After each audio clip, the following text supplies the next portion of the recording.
Doctor Kamlesh Kumar Kamlendu, department of history, graduate school college for men, Jamshedpur. आज हम लोग यूजी सेमेस्टर 5 के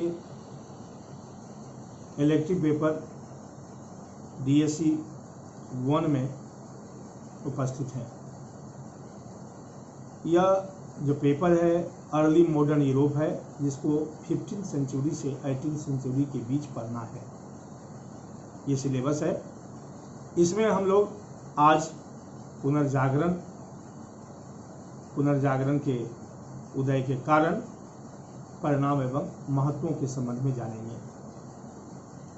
पुनर्जागरण 15वीं शताब्दी में सामंतवाद के पतन के साथ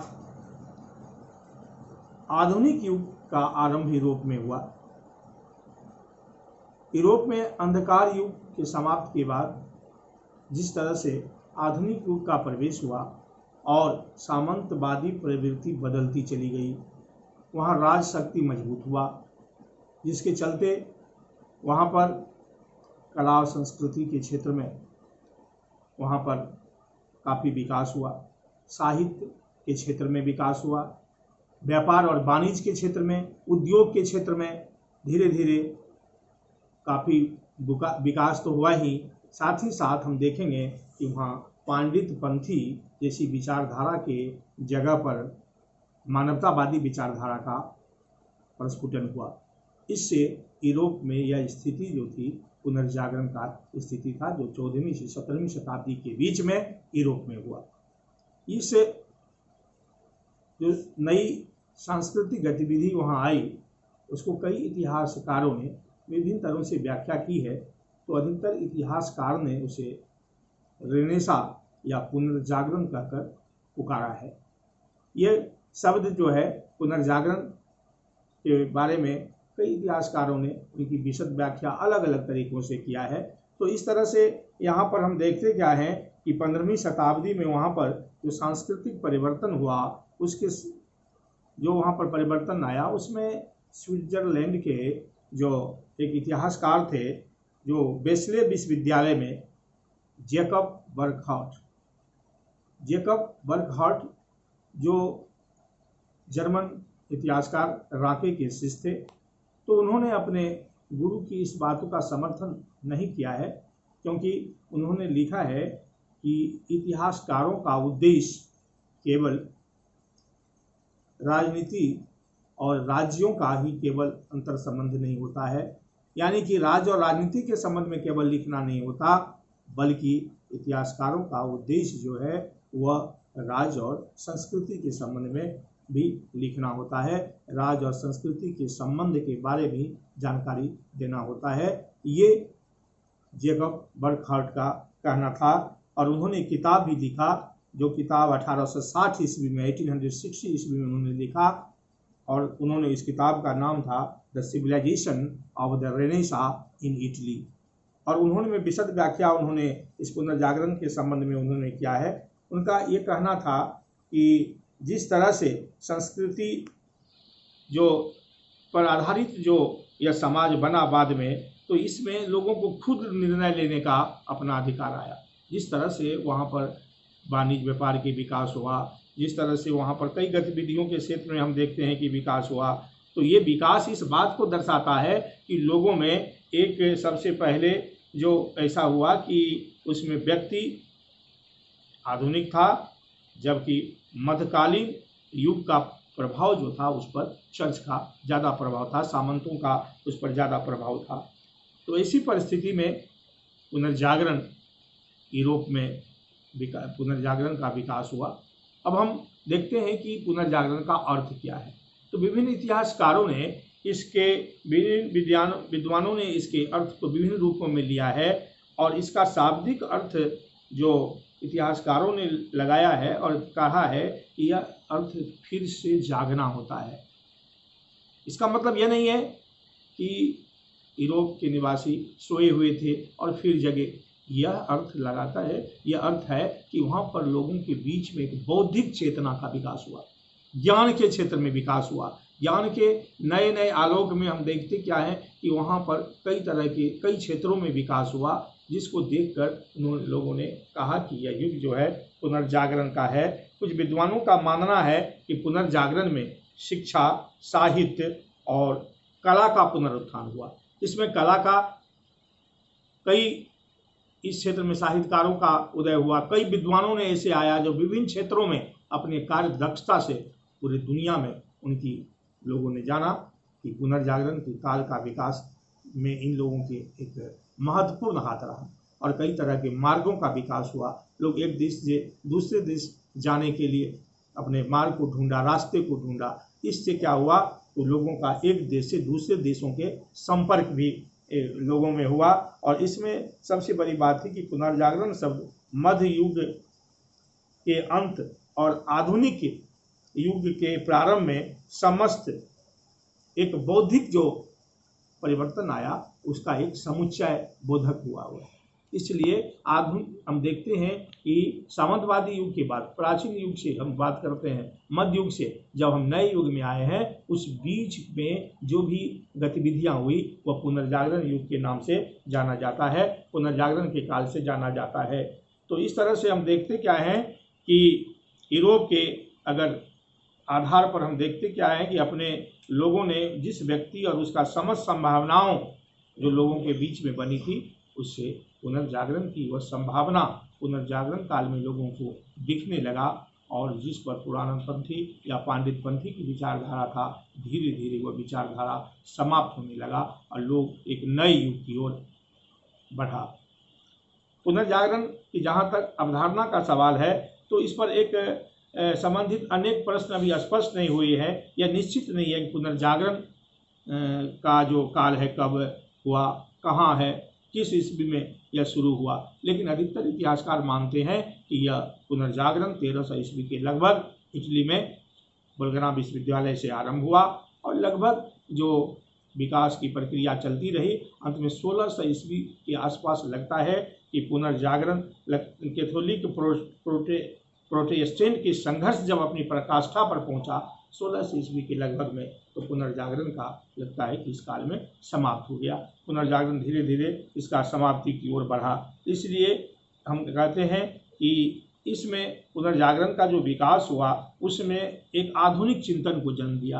कई तरह के हम देखते छापाखाना का आविष्कार हुआ, तो इससे क्या हुआ, लोगों को लिखने की बात जानकारी मिली और लोग अपने मानवीय चेतनाओं को, अपने अनुभवों को भी जानकारी देना शुरू किया, जिससे दुनिया के अन्य लोगों को भी इससे जानकारी मिला। यूरोप महादेश से लोगों का एशिया महादेश की तरफ जो व्यापार विकास हुआ, इससे लोगों के बीच में आने जाने का मार्ग प्रशस्त हुआ और लोग एक देश के ज्ञान से दूसरे देशों के ज्ञान को भी बढ़ाने लगे। इससे पुनर्जागरण का जो है वह शुरुआत तो हुआ ही, और साथ ही साथ हम देखते क्या है कि कई देशों में हम इटली के पुनर्जागरण का जो इटली में विकास हुआ उसमें 13वीं शताब्दी के आसपास से हम जो कैरोलिंजियन रेनेसा कहलाता है, इस काल के आरंभ यहाँ पर हुआ था।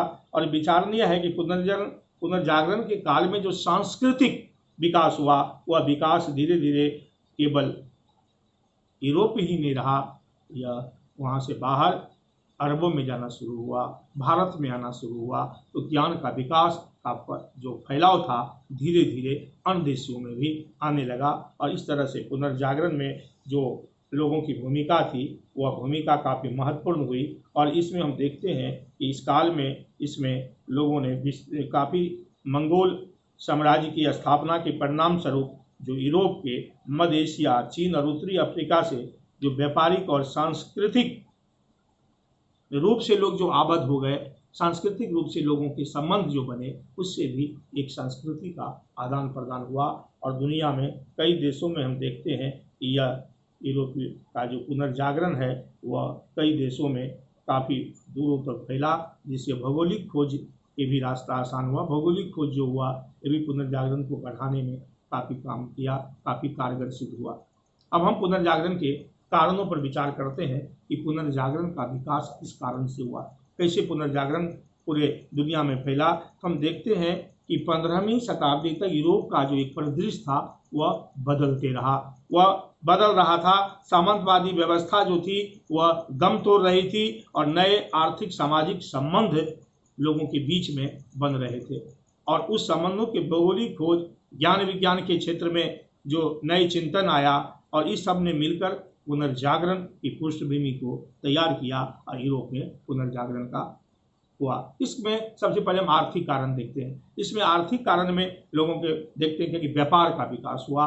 लोग एक दूसरे देशों में हम देखते क्या है कि व्यापारों का आदान प्रदान जो हुआ, उसमें सबसे पहले मार्ग प्रशस्त हुआ। पुर्तगालियों ने पूरे रूट को खोजा। उसने सबसे पहले 1492 ईस्वी में जब आया तो एक नई दुनिया में उसका प्रवेश हुआ, और उस तरह से जब वह उद्योग रास्ता बना 1498 ईस्वी में वास्को डी गामा भारत के कालीकट पहुंचा, तो एक रूट बना, और उससे लोगों ने नए नए सामानों का, नए नए वस्तुओं का दूसरे देशों में जाकर व्यापार करने लगा, और एक संगठन का भी विकास हुआ, और उस संगठन का नाम उन्हें वहाँ के लोगों ने हंसा रखा था। इस सांगठनिक विकास ने पुनर्जागरण को बढ़ाने में महत्वपूर्ण काम किया। इसी तरह से हम देखते क्या है कि वहाँ पर सोने के सिक्के भी चलने लगे, जो व्यापारियों के लिए एक आसान सा हो गया। और इसमें जो तेज गति से पुर्तगालियों में हम देखते कि वेनिस व्यापारियों ने जो काम किया, उसने जहाज़ों को बनाना शुरू किया। उसमें लकड़ी के जहाज़ होते थे, उसमें खांचा देकर एक मजबूत और बड़े पैमाने पर जहाज़ों का निर्माण करने लगा। और नए व्यापारी की मार्गों की खोज के लिए जो हम बात करते हैं कंपास, वह भी जो है सामुद्रिक मार्ग को खोजने में सहायता दिया। उसके बाद बैंकिंग और उद्योग की व्यवस्था शुरू हुई। इटली में, जर्मनी में जैसे बैंकिंग घरानों का, कुछ घरानों ने बैंक के निर्माण में सहायता किया, और व्यापारी के देखते हैं कि इस व्यापार में उसकी एक महत्वपूर्ण भूमिका रही। व्यापार में महत्वपूर्ण भूमिका इसलिए रही कि इनमें व्यापार में इस बैंकिंग के माध्यम से पोप को भी अन्य स्थानों से धन पहुंचाया जाने लगा। इस धन पहुंचाने के क्रम में बैंकिंग व्यवस्था का योगदान महत्वपूर्ण रहा, और इससे पहली बार फ्लोरिन नामक सोने के सिक्के का प्रचलन शुरू हुआ। हम देखते हैं कि धीरे धीरे नगरों का भी पुनरुत्थान हुआ।